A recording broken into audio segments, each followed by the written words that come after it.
അല്ലച്ചോ, ഞാൻ ഇങ്ങോട്ട് പോരുമ്പം ആ ടെസ്റ്റ് ടീച്ചർ അർത്ഥം വെച്ച് എന്നോടൊരു പറച്ചില്.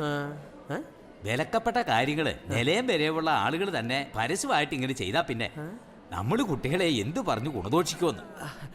മനസ്സിലായില്ല. ഒഴിക്കരുതെന്ന് വെണ്ടയ്ക്ക അക്ഷരത്തിൽ എഴുതി വെച്ചിരിക്കുന്ന സ്ഥലത്ത് അച്ഛൻ കണ്ണുമടച്ച് കാര്യം സാധിക്കുന്നത് ടെസ്റ്റ് ടീച്ചർ കണ്ടോന്ന് എനിക്കൊരു സംശയം. വിലക്കപ്പെട്ടത് ചെയ്യാനുള്ള കൊതിയൊന്നും ഈ പ്രായത്തിൽ ഇനി ഉണ്ടാവും എനിക്ക് തന്നെ തോന്നുന്നില്ല. നീ പ്രോസ്റ്റേറ്റ് ഒന്ന് ഗ്രന്ഥിയെപ്പറ്റി കേട്ടിട്ടുണ്ടോ? ആ ഗ്രന്ഥിക്ക് വരുന്ന ഒരു അസുഖത്തെ പറ്റി കേട്ടിട്ടുണ്ടോ? പ്രോസ്റ്റിറ്റ്യൂഷൻ. ഓ മഹാപാപി, ദൈവദോഷം പറയാതെ. ആ അസുഖം വേറെ. എന്റെ പ്രശ്നം പിടിച്ചു നിർത്താൻ സാധിക്കുന്നില്ല. പെടുത്ത് മടുത്തു. ഓ, ഇത്രയുള്ള കാര്യം ഞാനിത് ടെസ്റ്റ് ടീച്ചറോട് ഇപ്പൊ തന്നെ പറഞ്ഞു. സാത്താനെ, തനിക്ക് നാളെ ഒരു ദിവസത്തെ ലീവ് വേണം, അത്രയല്ലേ ഉള്ളൂ.